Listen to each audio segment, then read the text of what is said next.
TV news కి స్వాగతం. 6 నెలల క్రితం చిచ్చర పిడుగుల్లా రెచ్చిపోయిన క్యాడర్ ఇప్పుడు పిల్లులుగా మారారు. ఏం చేసి అయినా పార్టీ అధికారంలోకి రావాలని రేయింబవళ్లు కష్టపడ్డారు. చేతిలో చిల్లి గవ్వ లేకపోయినా అప్పులు చేసి అధికారంలోకి రావాలని కసి కొద్దీ పనిచేసిన నిజమైన కార్యకర్తల్ని నట్టేట ముంచారు. నాటి ప్రత్యర్థుల్ని అందరినీ నేడు పార్టీలో చేర్చుకోవడంతో పార్టీ అంటే ప్రాణమిచ్చే కార్యకర్తలు తెల్లబోయారు. పల్లెకి మోసిన బోయిలులా కాంగ్రెస్ పార్టీ కార్యకర్తల పరిస్థితి నెలకొంది. ఎవరిని సంప్రదించకుండా కులం కార్డు ఆర్థిక అంశాల ఆధారంగా చేరికల్ని ప్రోత్సహించడాన్ని కరడు కట్టిన కాంగ్రెస్ నాయకులు జీర్ణించుకోలేకపోతున్నారు. రాష్ట్రంలో ఏ నియోజకవర్గం చూసినా ఆనాటి గులాబీ నేతలు ప్రస్తుత అధికార పార్టీలో గుబాలిస్తున్నారు. 10 ఏళ్ల పాటు ప్రజల్ని నానా ఇబ్బందులు పెట్టిన నాయకులు రంగు మార్చడంతో వాళ్ళు చేసిన అరాచక వ్యవహారాలన్నీ తూచయ్యాయి. అధికారం చేపట్టక ముందు ఇచ్చిన మాటలన్నీ ఎమ్మెల్యేలు అయ్యాక నేటి మూటలుగా మారడంపై పొలిటికల్ ఎనలిస్ట్ మారెడ్డి నాగేందర్ రెడ్డి విశ్లేషణ. రాష్ట్రంలో కాంగ్రెస్ పార్టీ ఏర్పడి 4 నెలల కాలం అవుతున్న కార్యకర్తలు మాత్రం ఆ రోజున్న జోష్ ప్రస్తుతం కనిపించడం లేదని చెప్పవచ్చు. ఎందుకంటే 9 నెలల పాటు బీఆర్ఎస్ పాలనలో విసిగి వేసారిపోయిన కార్యకర్తలు, నాయకులు, దాంతోపాటుగా న్యూట్రల్ పర్సన్స్ ఎవరు కూడా కాంగ్రెస్ పార్టీ రావాలని చెప్పి మనస్ఫూర్తిగా కోరుకున్నారు. కానీ అది 4 నెలల వ్యవధిలోనే తేలిపోయిందని చెప్పవచ్చు. ఎందుకంటే 9 నెలల పాటు టీఆర్ఎస్ తర్వాత బీఆర్ఎస్ పార్టీగా అవతారం ఎత్తిన గులాబీ పార్టీ నేతలే మళ్ళీ ప్రస్తుత కాంగ్రెస్ పార్టీలో పెత్తనం చెలాయించడానికి పోలోమంటూ గేట్లు తెరిచారు, వచ్చేశారు. దీంతో సామాన్య కార్యకర్తలలో ఒక అసహనం, అసంతృప్తి, ఆక్రోశం వెలగక్కుతున్నారని చెప్పవచ్చు. ఒక్క ఖమ్మం జిల్లాలోనే కాదు, రాష్ట్రంలో ఉన్న అన్ని జిల్లాలలో కూడా ఇదే పరిస్థితి. సాక్షాత్తు ముఖ్యమంత్రి రేవంత్ రెడ్డి పిసిసి అధ్యక్ష హోదాలో మేము గేట్లు తెరిస్తే గులాబీ పార్టీలో ఎవరు ఉండరనేది ఒక ప్రకటన చేశారు. దాంతోపాటు గేట్లు కూడా తీశారు.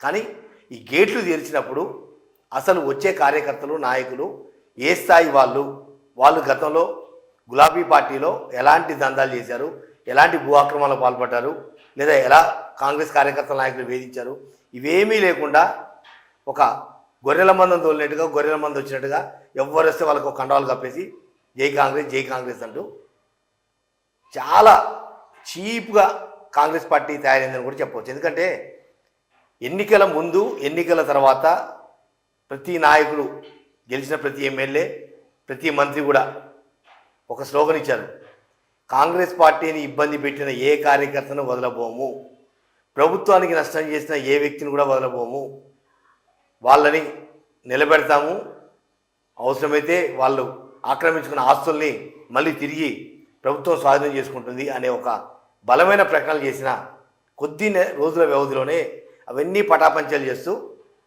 బార్లా తెరిచారు గేట్లు. దీంతో దొంగలు, జేబు దొంగలు, భూ దొంగలు, మట్టి మాఫియా, ఇసుక మాఫియా ఎవడు పడితే వాడు మళ్ళీ కాంగ్రెస్ పార్టీలో పోలమంటూ వచ్చారు. మేము కాంగ్రెస్ లీడర్లు అంటూ జబ్బలే తీసుకున్నారు. అక్కడితో ఆగకుండా మళ్ళీ తిరిగి దందాలు మొదలుపెట్టారు. దాంతోపాటుగా అధికారుల మీద పెత్తనం చేసే పరిస్థితి కూడా వాళ్ళే తీసుకుంటున్నారు. ఎందుకంటే 2023 వరకు నిజమైన కాంగ్రెస్ కార్యకర్తలు కష్టపడి నానా ఇబ్బందులు పడి నానా వేధింపులకు గురయ్యి పార్టీని, ఐసీలో ఉన్న పార్టీని కొంచెం బతికించగలిగారు.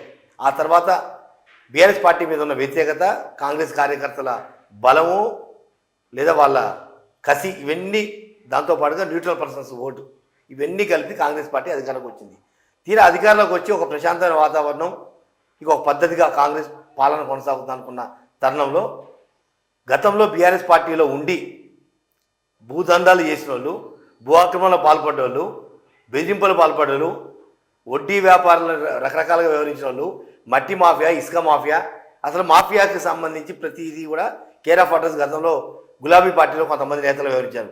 అదే నేతలు మళ్ళీ ఇప్పుడు కాంగ్రెస్ పార్టీలో తమ పెత్తనం చెలాయించేందుకు సిద్ధమయ్యారు. దీంతో నిజమైన కార్యకర్తలు కక్కలేక మింగలేక అసలు ఎందుకు కాంగ్రెస్ పార్టీలో ఉండాలి, ఎందుకు కాంగ్రెస్ పార్టీ కోసం ఇన్ని రోజులు తపన పడ్డాం, ఇటువంటి పరిస్థితి వస్తుందని ఎప్పుడు కూడా ఊహించలేదు, తిరిగి మళ్ళీ వాళ్ళే మా మీద పెత్తనం చేసే పరిస్థితి వస్తే మేమెవరికి చెప్పుకోవాలి. నిజంగా రాష్ట్రంలో కాంగ్రెస్ ప్రభుత్వం ఏర్పడిన తర్వాత కొంతమంది ఎమ్మెల్యేల మార్పులు, చేరికలు అనేది సర్వసాధారణం. అది ప్రభుత్వ బలోపేతానికో లేకపోతే ఎమ్మెల్యేల బలోపేతం కోసం అనేది పార్టీ ఫిరాయింపులకు అవకాశం ఇచ్చారు. ఓకే, కానీ పార్టీ ఫిరాయింపుల పేరుతోటి కొంతమంది ఎమ్మెల్యేలు చేర్చుకున్న మిగిలిన నియోజకవర్గాల్లో 119 నియోజకవర్గాల్లో ఒక 80 నియోజకవర్గాల్లో కాంగ్రెస్ పార్టీకి ఎలాంటి ఇబ్బంది లేని నియోజకవర్గాల్లో కూడా బార్లా తెరిచామంటూ గతంలో దందాలు చేసిన గులాబీ నాయకులను మళ్ళీ కాంగ్రెస్ కండవ కప్పుకొని కాంగ్రెస్ నాయకులుగా చలామణి చేయిస్తున్నారు. ఇది ఎవరి కోసం? కాంగ్రెస్ పార్టీ భవిష్యత్తు కోసమా, లేకపోతే ఆ ఎమ్మెల్యేల ఆదాయ మార్గాలు పెంపొందించుకోవడం కోసమా, లేకపోతే దందాలు వాళ్ళ దగ్గర నేర్చుకునేందుకు గేట్లు బార్లా తీశారనే ఒక చర్చ కూడా సామాన్య కాంగ్రెస్ కార్యకర్తలలో నెలకొందని చెప్పవచ్చు. 3 నెలల క్రితం వరకు ఆ రోజు ఉన్న బీఆర్ఎస్ పార్టీ నేతల ఎమ్మెల్యేలు కావచ్చు, మంత్రుల అండ చూసుకొని రెచ్చిపోయిన నేతలు ఇప్పుడు రంగు మార్చుకొని మళ్ళీ అదే పెత్తనం అధికారుల మీద చేస్తున్నారు. అధికారులు కూడా నోరెళ్ళ పెడుతున్నారు. ఇదేం పద్ధతి? మొన్నటిదాకా బీఆర్ఎస్ పార్టీ వేధింపులతో నానా ఇబ్బందులు పడ్డ మేము మళ్ళీ ఇప్పుడు కాంగ్రెస్ పార్టీ ముసుగేసుకొని మళ్ళీ అదే లీడర్లు ఈ దందా చేయండి, ఈ ఫైర్వి మేము చెప్పినట్టు చేయండి, వాళ్ళ మీద కేసు పెట్టండి, వీళ్ళ మీద కేసు పెట్టండి, ఈ వేధింపులు ఏంటి? అసలు మేము ఉద్యోగం చేయాలా చేయొద్దని కూడా నిజంగా రెవెన్యూ అధికారులు కానీ పోలీస్ అధికారులు కానీ మదనపడుతున్న అంశం. ఒక్క ఖమ్మం జిల్లాలో కాదు, రాష్ట్రంలో ఉన్న అన్ని జిల్లాల్లో కూడా ఇదే తంతు ఇదే తరహా దందా కొనసా ఉంది. అక్కడ దొంగలు, ఇక్కడ దొరలయ్యారు. ఇప్పుడు అంటే వ్యవస్థ అదే ఉంది, వ్యక్తులు వాళ్ళే ఉన్నారు, ఒక్క పార్టీ రంగే మారింది. ఇంకా అటువంటిప్పుడు సామాన్య ప్రజల బతుకు బండి ఎలా ముందుకు సాగుతుంది? లేదా కాంగ్రెస్ పార్టీని మోసి నానా ఇబ్బంది పడి వేధింపులకు గురైన పార్టీ కోసం జెండా మోసిన కార్యకర్తల మనోభావాలకు విరుద్ధంగా మీరు ఏ రకంగా కార్యకర్తల నాయకుల్ని బీఆర్ఎస్ పార్టీ నుంచి వచ్చిన వాళ్ళని ఎలా చేర్చుకుంటారని కూడా సామాన్య కార్యకర్తలు ప్రశ్నిస్తున్న అంశం. ఇప్పటికైనా గేట్లు బాగా తెలవాల్సింది ఓన్లీ ఎమ్మెల్యేలే తప్ప దిగువ స్థాయి కార్యకర్తలు, నాయకులు, మాజీ ఎంపీపీలు, మాజీ జెడ్పీసీలు, మాజీ కౌన్సిలర్లు, మాజీ కార్పొరేటర్లు అంటూ ఓ పోలం అంటూ వచ్చేది మీకోసం కాదు, మళ్ళీ తిరిగి దందా నడిపించుకోవడం కోసం తప్ప రంగు మారింది తప్ప వ్యత్యాసం అంటూ ఏమీ లేదు. గులాబీ పార్టీ పోయింది, మూడు రంగుల జెండా కాంగ్రెస్ జెండా వచ్చింది తప్ప అదే నాయకులు, అదే దందా, అదే కథ.